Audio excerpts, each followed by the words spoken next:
ఓం శ్రీ సాయిరామ్. ఆదూరి సాయి ఝరికి స్వాగతం. ఒక వ్యక్తికి గౌరవాన్నిచ్చే పంచవకారాలు. వస్త్రేణ వపుషా వాచా విద్యయా వినయేన చ వకారై పంచభిర్యుక్తః నరో భవతి పండితః.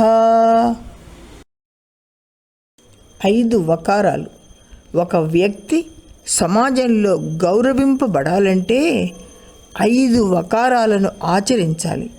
అలాంటి వారే సమాజంలో గౌరవాన్ని అందుకుంటారు. విద్యావంతులు, సంస్కారవంతులుగా గుర్తింపబడతారు. అలాంటి వారే సమాజానికి హితకారులు. ఆ 5 వకారాలు ఏంటంటే వస్త్రధారణ, శరీర పోషణ అంటే వపుష, సంభాషణ వాచ, విద్య వినయం.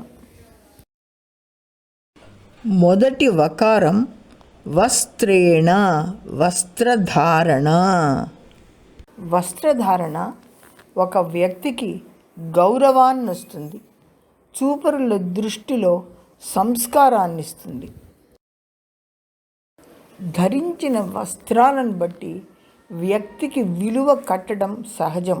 అయితే ఆ వస్త్రాలు విలువైనవా కాదా అనేది కాదు విషయం. శుభ్రత, శరీరాన్ని కప్పి ఉంచడం, హుందాతనాన్ని ఇవ్వడం, చూడగానే గౌరవాన్ని కలిగించటం. మొదటి చూపులోనే ధరించిన వస్త్రాలపై చూపురుల దృష్టి పడడం సహజం. వస్త్రధారణ సక్రమంగా ఉంటే ఆ వ్యక్తి పట్ల గౌరవం కలుగుతుంది. సభ్యతను, వ్యవస్థను దృష్టిలో ఉంచుకొని వేసుకున్న వస్త్రాలు సమాజంలో గౌరవాన్ని ఇస్తాయి. తగిన వేషము సర్వదా శ్రేయస్కరం. వకారం వపుష, రూపం. రూపం అంటే ఇక్కడ అందమనే కాదు, చిరునవ్వు ముఖంతో ఎదుటివారిని గౌరవిస్తున్నట్లుగా, గుర్తిస్తున్నట్లుగా, ఎదుటివారికి చూడగానే సంతోషాన్ని కలిగించే విధంగా ఉండేటటువంటి రూపం. శరీర పోషణ, ఆరోగ్యం, ఆకర్షణ, సభ్యత అనేవి శరీర పోషణకు వర్తిస్తాయి. ఆరోగ్యం బాగుండటంతో పాటు చిరునవ్వు, ఆనందం నిండిన ముఖంతో కనిపించాలి. లోకంలో కష్టాలు, బాధలు అన్నీ మన ముఖంలో కనిపిస్తే చూసేవారికి బాగుండదు, పలకరించని బాధపడతారు. కనీసం ఎదుటివారికి రోత పుట్టించని విధంగా శరీరాన్ని ఉంచుకోవాలి. వికారపు చేష్టలు, దుర్వ్యసనాలు మొదలైనవి ఎదుటివారికి అయిష్టతను కలిగించి వెగటు పుట్టిస్తాయి.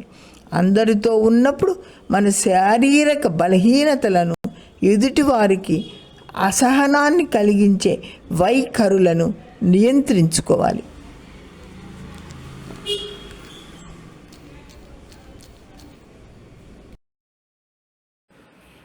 మూడవది వాచ అంటే వాక్. మన మాటలు ఎదుటివారిని గౌరవించే విధంగా, ఎదుటివారి పట్ల సభ్యతగా ఉండే విధంగా, ఎదుటివారిని తక్కువ చేయకుండా ఉండాలి. మాట తీరు ఎలా ఉండాలంటే ఇంట్లోనే కాక సమాజంలో గౌరవం పొందను ప్రతి మాటను జాగ్రత్తగా ఆచితూచి మాట్లాడాలి. ప్రియవాక్య ప్రదానేన సర్వే తుష్యంతి జంతవః తస్మాత్ తదేవ వక్తవ్యం వచనే కా దరిద్రత. ఒక్క మంచి మాట సవ్యంగా మాట్లాడితే అంత ఆనందిస్తారు. ప్రియ భాషణమే ముఖ్యం. నోరు మంచిదైతే ఊరు మంచిదవుతుంది అనే సామెత మనకు తెలుసు కదా. ఏనుగు లక్ష్మణ కవి మంచి మాట గురించి ఇలా చెప్తున్నారు. భూషలు గావు మర్చులకు భూరి మయాంగద తారహారముల్ భూషిత కేశపాస మృదు పుష్ప సుగంధ జలాభిషేకముల్ భూషలుగావు పురుషుని భూషితు జేయు పవిత్రవాణి వాగ్భూషణమే సుభూషణము భూషణముల్ నశించునన్నియున్ అన్నీ నశించిపోతాయి. కేవలం మాట మాత్రమే, మంచి మాట మాత్రమే శాశ్వతంగా నిలుస్తుంది. 4వ వకారం విద్య అంటే చదువు. విద్యతో పాటు మానసిక వికాసము, గుణ ప్రకాశము ఉంటేనే మానవులు శోభిస్తారు. నాస్తి విద్యా సమో బంధుః నాస్తి విద్యా సమో సహృత్ నాస్తి విద్యా సమం విత్తం నాస్తి విద్యా సమం సుఖం. విద్యకు సమానమైన బంధువు, మిత్రుడు, విత్తము అంటే ధనము, సుఖము లేనే లేవు. విద్య ఎలాంటిదంటే విద్వాన్ సర్వత్ర పూజ్యతే. విద్యావంతుడు ఎక్కడైనా గౌరవింపబడతాడు, పూజింపబడతాడు. అంటే అతని ప్రవర్తన అందరినీ ఆకర్షించి మర్యాదనిస్తుంది. విద్యాగర్వము, అహంకారము, కుసంస్కారము విద్యావంతునికి ఉండరాదు. విద్యా దదాతి వినయం వినయద్యాతి పాత్రతాం పాత్రత్వాద్ ధనమాప్నోతి ధనాధర్మం తతః సుఖః. మానవునికి విద్య వినయాన్ని ఇస్తుంది. ఆ వినయం వలన అర్హతను పొంది దాని వలన ధనమును, ధనము వలన ధర్మమును అనగా నిస్వార్థ జీవన విధానాన్ని అనుసరిస్తూ సుఖమును పొందుతాడు. 5వ వకారం వినయం అంటే ప్రవర్తన, అందరినీ గౌరవించటం.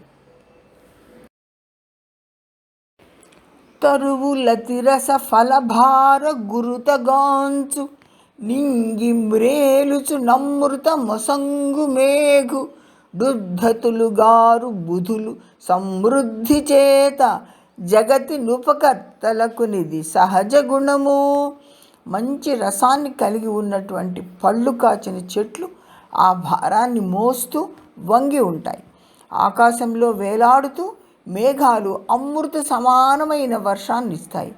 ఎంత సమృద్ధి పొందినా అంటే పండితులు ఎంత గొప్ప విద్యావంతులైనటువంటి వారైనా గర్వముతో ఉండరు అంటున్నారు భర్తృహరి. స్వదేశే పూజయతే రాజా విద్వాన్ సర్వత్ర పూజయతే అన్నాడు భర్తృహరి. రాజు, ధనవంతుడు తన సొంత ఊరిలో మాత్రమే గౌరవింపబడితే విద్వాంసుడు ప్రపంచమంతా గౌరవింపబడతాడు. ఉపనిషత్తులు విద్యాయ అమృత మస్నుతే అన్నాయి. ఇవన్నీ ఉండి వాటితో పాటు రుజు ప్రవర్తన, అణకువ, ప్రేమ, సౌశీల్యము ఉన్న మనిషి అందరి మన్ననలకు పాత్రుడవుతాడు. ఇవన్నీ ఒక్కరిలోనే ఉంటే అతడు ఎక్కడికి వెళ్ళినా గౌరవింపబడతాడు.